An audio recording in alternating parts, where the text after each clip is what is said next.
तनी सटल जरूर बजी जाने छुई बदन अंगूर बजी काहे कह तनी सटल जरूर बजी जाने छुई बदन अंगूर बजी हम जानिल रहुआ परी के जाई के जाई कानी अंगूरी से भंगूरी के चीख के जाई कि कानी अंगूरी से भंगूरी के चीख के जाई।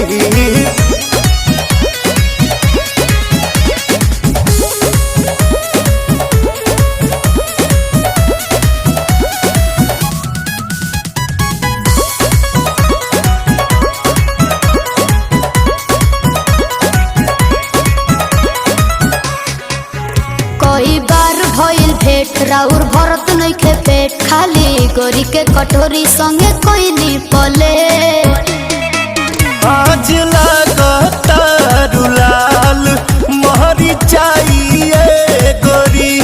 सच ऑयल चाहता नी तेल में फराई ये गोरी हमरा जरा ला कमी मक छिरी के जाई के जाइब कानी अंगूरी से भंगूरी के चीख के जाइब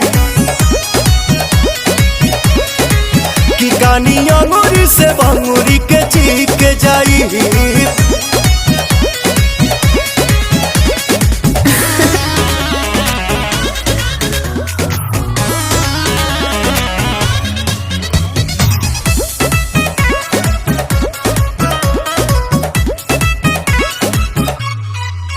फोटो करतानी झुमका बराउर हुकुम मलिकार ए कुंवर पखता जुलू अपन छोरा हर बदन से तू होके दा मिलान पगलाइल बड़े आंसू पिहरिया सुपवन। अच्छा हे जवानी के मीठा पानी पी के जाई के जाइब कानी अंगूरी से भंगूरी के चीख के जाइब